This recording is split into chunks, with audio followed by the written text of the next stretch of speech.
राज्यात विधानसभा निवडणुकीची घोषणा झाली आहे। सर्वच पक्ष विधानसभा निवडणुकींच्या तयारीला लागलेत आणि सर्वांचंच लक्ष ज्या बारामती विधानसभा मतदारसंघामध्ये होतं की विद्यमान आमदार असणारे बारामतीचे उपमुख्यमंत्री राज्याचे अजित पवार यांच्या विरोधामध्ये शरद पवारांची राष्ट्रवादी काँग्रेस पार्टी कुणाला उमेदवारी देणार आणि याचा सस्पेन्स जो आहे तो काल अखेर संपला। पुण्यातील पत्रकार परिषदेमध्ये राष्ट्रवादी काँग्रेस पार्टी शरदचंद्र पवार पक्षाचे प्रदेशाध्यक्ष जयंत पाटील यांनी युगेंद्र श्रीनिवास पवार यांच्या नावाला पसंती दिली, त्यांची उमेदवारी जाहीर केली आणि त्यामुळे आता या मतदारसंघात काका विरुद्ध पुतण्या अशी थेट लढत आपल्याला पाहायला मिळणार आहे।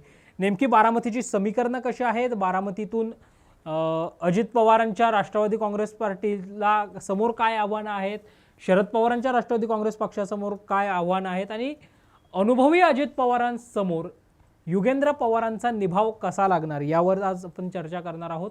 नमस्कार, मी संकेत देशपांडे, टॉप न्यूज मराठीच्या सहज सोपं विश्लेषण या खास कार्यक्रमामध्ये आपल्या सर्वांचं स्वागत। आपण जर पाहिलं तर अजित पवार यांनी वेगळी भूमिका घेतल्यानंतर युगेंद्र श्रीनिवास पवार हे राजकारणामध्ये आले। शरयू सहकारी कारखाना जो आहे त्या ठिकाणी ते कार्यकारी संचालक आहेत।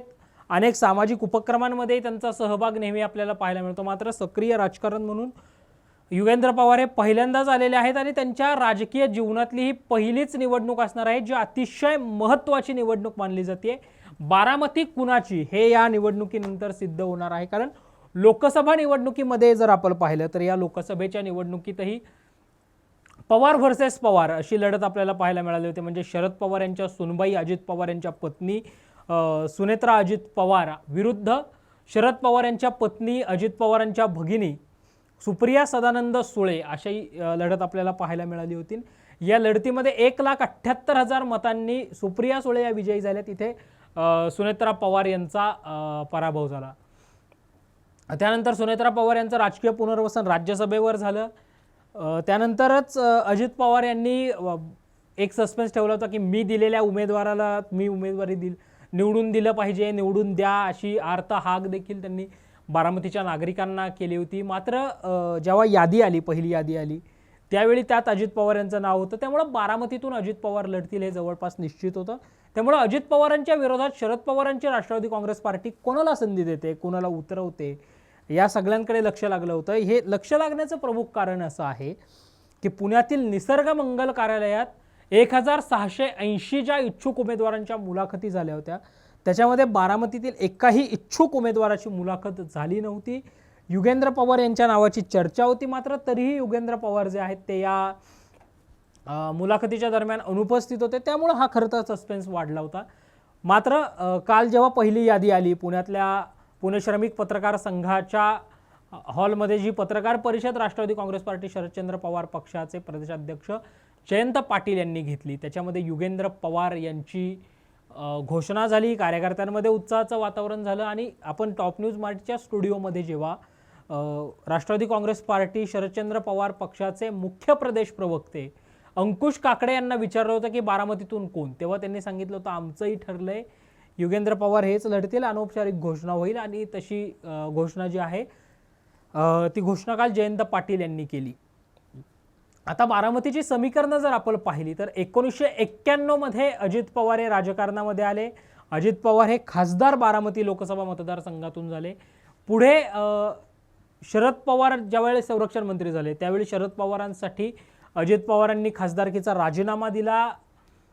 शरद पवार खासदार झाले आणि अजित पवार राज्यात आले, राज्यमंत्री झाले। तिथून 1991 पासून ते 2019 पर्यंत म्हणजे 91, 95, 99, 2004, 2009, 2014, 2019 सलग 7 वेळा अजितदादा या मतदारसंघातून निवडून आलेत आणि नुसते निवडून आले नाहीत तर रेकॉर्ड ब्रेक मतांनी निवडून आलेत। 2019ला जर आपण पाहिलं तर अजित पवारांच्या विरोधात 35 उमेदवार होते आणि या 35 उमेदवारांचं डिपॉझिट जप्त करून राज्यात सर्वाधिक लीड घेऊन 1,70,000च्या आसपास लीड घेऊन मताधिक्य घेऊन अजितदादा विजयी झाले होते। भाजपाकडून निवडणूक लढणाऱ्या गोपीचंद पडळकरांसह जे प्रमुख 35 उमेदवार होते या 35 उमेदवारांचं डिपॉझिट अर्थात अनामत रक्कमही अजित पवारांनी जप्त केली होती आणि अजित पवार हे रेकॉर्ड ब्रेक मतांनी राज्यात सर्वाधिक लीड घेऊन निवडून आले होते. म्हणजे 3 जर आपण टॉप 3 आमदार पाहिले की जे सर्वाधिक मतं घेऊन निवडून आले, त्याच्यात पहिल्या क्रमांकाने अजित पवार आहेत, दुसऱ्या क्रमांकावर पलूस कडेगावचे विश्वजित कदम आहेत आणि तिसऱ्या क्रमांकावर किसन कथोरे आहेत जे भाजपाचे आमदार आहेत. तर असं सगळं असताना आता पवारांनी युगेंद्र पवारांना उमेदवारी दिली आहे. त्यामुळं राजकीय चाणक्य, महाराष्ट्राच्या राजकारणातला राजकीय चाणक्य म्हणून शरद पवार यांची ओळख आहे. त्यामुळे शरद पवार यांनी सगळी समीकरणं साधून नच बारामतीची व्यवस्थित बांधणी किंवा बारामतीची व्यवस्थित आखणी केलेला नेता, महाराष्ट्र केवळ बारामतीच नाही तर महाराष्ट्राच्या प्रत्येक मतदारसंघाची नाळ ना नाळ शरद पवार यांना माहिती आहे, व्यक्तीनं व्यक्ती शरद पवारांना माहिती आहे, राजकीय समीकरणं तिथली शरद पवारांना माहिती आहेत. त्यामुळे शरद पवारांनी जर अजित पवारांच्या विरोधामध्ये युगेंद्र पवारांना उमेदवारी दिली असेल तर अर्थातच शरद पवारांची काही रणनीती ठरली असावी. मात्र युगेंद्र पवार हे अजित पवारांच्या तुलनेमध्ये नवखे उमेदवार आहेत आणि त्यामुळं अजित पवारांसमोर म्हणजे काकासमोर पुतण्याचा निभाव लागतो का, म्हणजे जशी महाराष्ट्राच्या राजकारणानं धनंजय मुंडे विरुद्ध गोपीनाथ मुंडे अशी काका पुतण्याची लढत पाहिली आहे, राज ठाकरे विरुद्ध जे राज ठाकरे सक्रिय राजकारणात जरी आले नसले तरी राज ठाकरे विरुद्ध बाळासाहेब ठाकरे अर्थात शिवसेना विरुद्ध मनसे अशी जी काही लढत आहे ती देखील महाराष्ट्रानं पाहिलेली आहे. तिकडं जयदत्त क्षीरसागर विरुद्ध संदीप क्षीरसागर अशी लढत बीडमध्ये पाहिलेली आहे आणि आता पुन्हा राष्ट्रवादी फुटल्यानंतर काका विरुद्ध पुतण्या अर्थात शरद पवार विरुद्ध अजित पवार अशी लढत महाराष्ट्राची जनता पाहते आणि त्यामुळे आता महाराष्ट्राच्या राजकारणात पुन्हा एकदा काका विरुद्ध पुतण्या याच लढाईचा पार्ट 2 दुसरा अंक सुरू झाला आहे. या दुसऱ्या अंकामध्ये कोण बाजी मारतं हे आपल्याला 23 नोव्हेंबरला कळणारच आहे.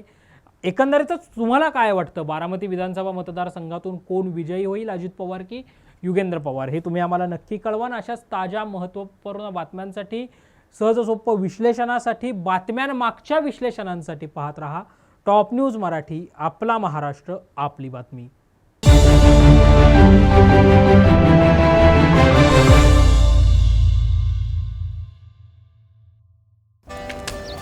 Come on guys, hurry up. अरे सुन ना, एक ब्रेक ले लेते हैं. Guys, I'm telling you, तुम लोगों को सही से ट्रैकिंग नहीं आता. But that's okay, you can learn. रोज का ढक्कन देना. ये रेड वाला है, सही वाला देना. अबे ढक्कन, पहले तो सही पानी पीना.